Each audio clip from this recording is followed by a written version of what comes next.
Have you ever been curious what birds we recommend to those just starting out, or for kids, or for people wanting to dive into birds but not like too deep? Stick around, this is a no-nonsense list of the top 5 best starter birds.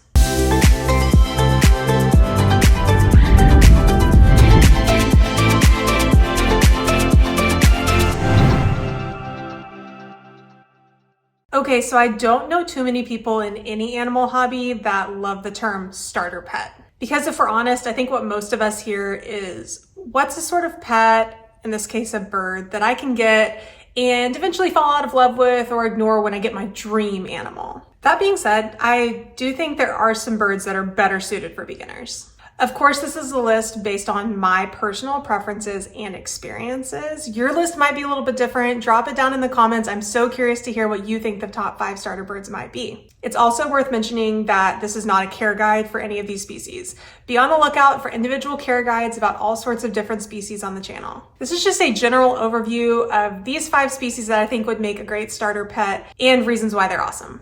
Number 1, cockatiels. They sometimes get a bad rap online. I don't understand why that is entirely. I think it may be a little bit because they're not as big and personable and charismatic as their larger Aussie cousins. But honestly, this teeny tiny pocket-sized cockatoo is the cockatoo to own. Cockatoo people, hear me out. If you are exploring, if you're looking online, looking at cute videos of those fluffy, fuzzy, snuggly cockatoos, you don't want those. You want a cockatiel. And if you don't believe me, stop right now, go watch this video all about cockatoos that we made, and then come back when you're convinced that a cockatiel is the right cockatoo for you. Cockatiels are amazing, and most people that keep them love their beautiful little cheeps and songs and whistles and their easygoing temperaments. I will say, because of the rate at which people breed them, they are prolific breeders. They can have some interesting genetics, which can lead to like a wide variety of color mutations, which is really cool. I really love them. If you're at all a cockatoo person, if that at all piques your interest, definitely pursue cockatiels. Number 2 is budgies. Budgies are amazing and honestly so underrated. I think the fact that they cost so little does them a huge disservice. These are really intelligent birds, super sweet, super motivated to train. Another thing that's so great about them is they are literally pocket sized. Like, you can fit them in almost any living arrangement or home. They're also, by virtue of being smaller, less loud. Notice I didn't say less noisy, but volume is a major factor in why birds get rehomed. And these guys are just tiny, and so they pack a teeny tiny little punch. They can be a little bit of a bully to other birds. I've seen them definitely bully cockatiels around. I've even seen them bully macaws. So keep that in mind if your plans in the future do involve expanding your flock. Because they are small, it can sort of be easy to get in this mindset of just like, meh, pick you up, move you around, and kind of skip over that permission-based training. Remember, these guys are little, but they still deserve the very best when it comes to handling. Alrighty, number 3 is Pionus. Stop what you're doing right now and Google bronze wing Pionus. It is like one of the most beautiful animals you ever see. It's like a teeny tiny little hawk. They're honestly an amazing size and they have incredible personalities. Generally, they are a bird after all, and each individual is going to be different. So don't come at me if your Pionus is like terrible hellion. In fact, just book a consult with myself or one of the other consultants. We would love to help you. Generally though, Pionus can be very quiet and docile. As docile and calm as they might be by nature, it's still very important, like always, to treat them like all other birds, like the big birds with the big beaks, with a lot of respect and a lot of permission-based training. These guys are really smart. They can handle it. Put them up to a challenge. Teach them little ways to make their lives more fun and enriching. Foraging, trick training, even recall training. Because of their size, they're also much easier to house than larger parrots, but they have sort of that big bird attitude in like a smaller little pear-shaped package. They're so sweet.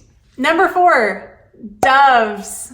Oh my gosh, y'all. I know this is coming out of left field, but doves and pigeons are honestly some of the best pet birds you can have. This was my first entree into the bird world, and so I might be a little bit biased, but I just love them so much. All right, just quick story time. I'm gonna derail us for just a second. When I was really little, in my backyard, we had this sort of like garden area that was enclosed by a little bit of a fence, and we had hanging plants inside that garden. In one of the plants, year after year, these mourning doves would make their nest and have their babies. Also, disclaimer, like, don't mess with wildlife, don't engage with wildlife, don't interfere with it.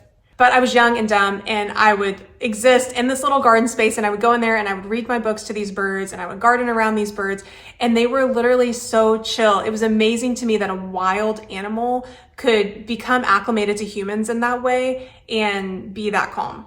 Anyway, if you can imagine, that eventually led to me, because I'm not gonna keep wildlife in my home, don't do that.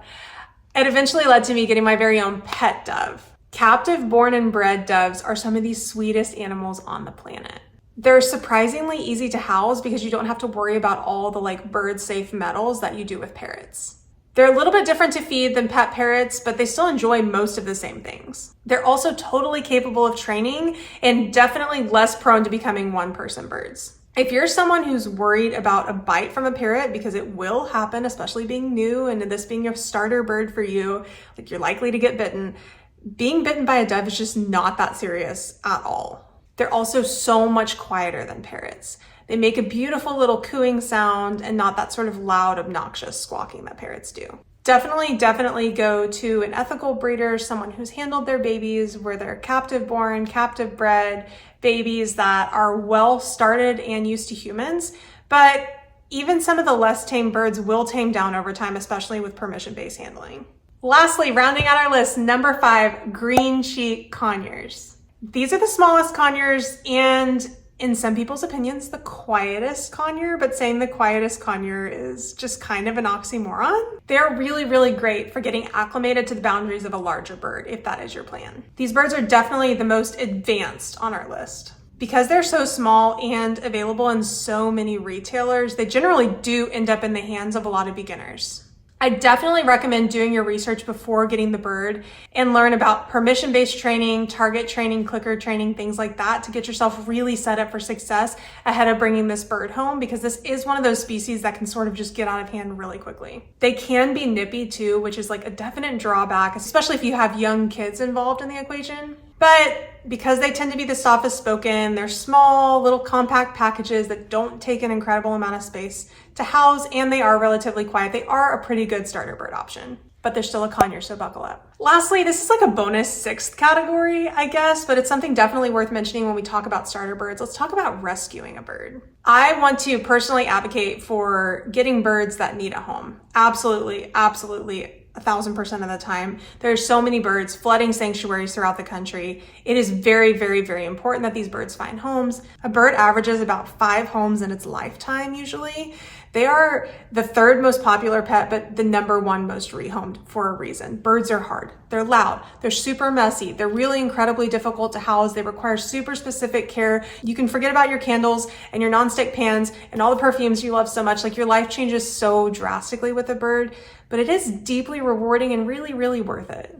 If you are a person who thinks that your home could open up to a bird that's inside of a rescue, I want to empower you. There are so many resources that can help. We are here to help. I just want to dive into just a little bit the pros and cons. This is a super high level overview. It honestly probably deserves its own video at some point, but just a little bit of the pros and cons of rescue birds as a starter bird. Definitely the cost. This is going to be one of the major driving factors for a lot of people. They want a lot of bang for their buck. And in many cases, you can get a really large bird that might cost you thousands and thousands of dollars for hundreds of dollars, maybe in a rescue. You likely are going to have to go through some type of interview process unless you know the person directly that you're going to adopt the bird from. One nice thing about adopting an older bird or a younger bird from a rescue is you generally have kind of an idea of what you're getting into, which can be really helpful, especially when you're trying to tailor a specific type of bird for a specific type of use case.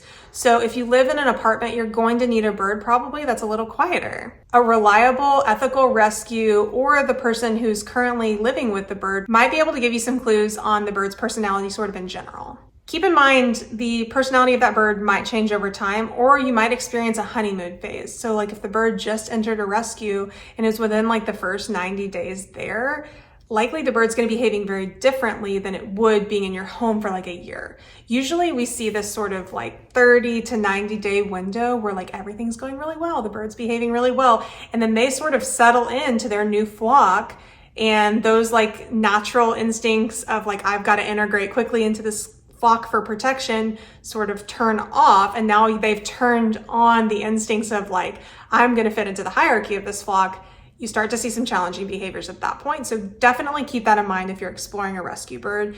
The more data you can have on that bird's personality in general, the better. The other thing that comes with that is baggage of a bird, obviously. Like some cons there are this bird could have had a really, really horrible experience for the first however many years of its life. It might have been handled improperly, often is handled improperly, so it's not familiar with permission-based training. You're gonna have to work really hard to get that bird to trust you, but it can be worth it in the long run. A lot of people do find this super rewarding. It's just important to set that expectation with yourself that this bird isn't going to necessarily come to you and all of a sudden bond instantly with you or operate in the same sort of way that a baby bird would.